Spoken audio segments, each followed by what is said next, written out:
Assalamualaikum warahmatullahi wabarakatuh. Nama saya Lutfunisa Ramadhanian dari kelas 11 IPA 2 ingin menjelaskan bab 4 tentang peradilan. Nah, peradilan adalah suatu lembaga pemerintahan yang ditugaskan untuk menyelesaikan dan menetapkan keputusan dengan adil berdasarkan hukum yang berlaku.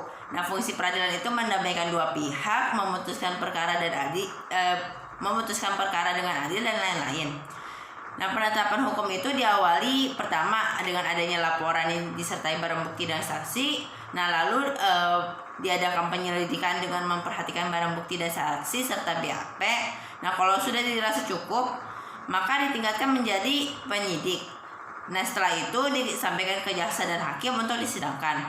Komponen peradilan Islam itu ada hakim, penggugat, tergugat, bukti dan saksi serta sumpah. Nah, kalau hakim itu adalah orang yang diangkat oleh pemerintah untuk menyelesaikan dan memutuskan hukum suatu perkara dengan adil. Atau bisa juga kita sebut hakim itu adalah orang yang bertugas untuk mengadili. Nah, kesaksian orang buta itu dapat diterima dalam 5 hal, yaitu nasab, hak milik mutlak, kematian, terjemahan atau salingan, dan hal-hal yang diketahui sebelum ia buta.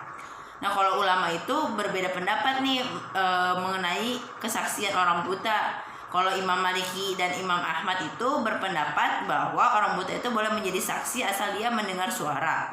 Nah, kalau Imam Syafi'i itu tidak diterima kesaksian orang buta kecuali dalam 5 tempat, yaitu ada kematian, milik mutlak, nasab, riwayat hidup, dan tempatnya mengenai apa yang disaksikannya sebelum ia buta.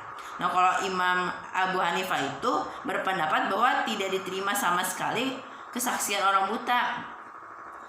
Nah, kalau gugatan itu adalah materi yang dipersoalkan oleh kedua belah pihak yang sedang terlibat perkara dalam proses peradilan.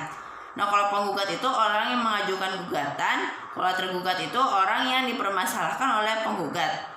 Nah, barang bukti itu adalah sesuatu yang ditunjukkan oleh penggugat untuk memperkuat kebenaran gugatannya. Nah, barang bukti itu dapat bermacam-macam nih. Ada dapat berupa surat resmi, dokumen, dan barang-barang lain yang dapat memperjelas masalahnya. Nah, kalau tujuan sumpah itu ada 2. Yang pertama menyatakan tekad untuk melaksanakan tugas dengan sungguh-sungguh. Yang kedua membuktikan dengan sungguh-sungguh bahwa yang bersangkutan berada di pihak yang benar. Nah, hanya itu saja yang bisa saya sampaikan. Jika ada yang kurang dipahami, mohon maaf. Kurang lebihnya mohon maaf. Wassalamualaikum warahmatullahi wabarakatuh.